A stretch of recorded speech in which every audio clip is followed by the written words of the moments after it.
各位同學好，我今日會教大家點樣用短除式去揾出3個數嘅最小公倍數 LCM 嘅。咁我哋今次會用到6、8同埋12作為例子。咁如果同學記得，如果你要用短除式去揾 LCM 嘅時候呢，我哋必須要用到質數係句除嘅。質數包括2、3、5、7、11、13等等。咁你發現6、8同埋12呢3個數都係一個雙數，咁即係都能夠被2整除。咁所以我哋用2去除，6除2等於3， 8除2等於4， 12除2等於6。好，去到呢一步嘅時候，同學可能就發現以為3、4、6三個數唔能夠同時被任何一個數整除喎，佢哋係互質嘅。咁但係我哋記得揾 LCM 嘅時候，只要其中有2個數能夠被整除嘅話咧，我哋都會繼續進行嘅。咁我哋可以先試下揞住呢個4，望下3同埋6。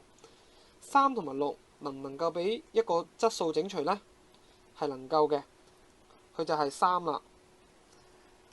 我可以用3去整除3同埋整除6嘅。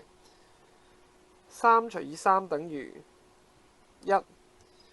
6除以3等於2，最尾將個4照樣寫翻落嚟，然之後用翻頭先嘅方法，我哋揞住1。4同埋2係能夠被2整除嘅，4除以2等於2， 2除以1， 2除以2等於1，最尾將個1寫翻落嚟。去到最尾呢一步啦，你發現得翻1同埋2兩種數，咁即係話佢一定係互質噶啦。所以6、8同埋12嘅 LCM 就係2乘以3乘以2乘以1乘以2乘以1。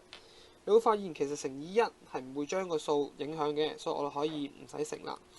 你亦都可以咁樣寫，最尾乘以2就得啦。所以佢嘅答案係6、2、3得6， 2、6得12， 12乘以2等於24，就係咁啦。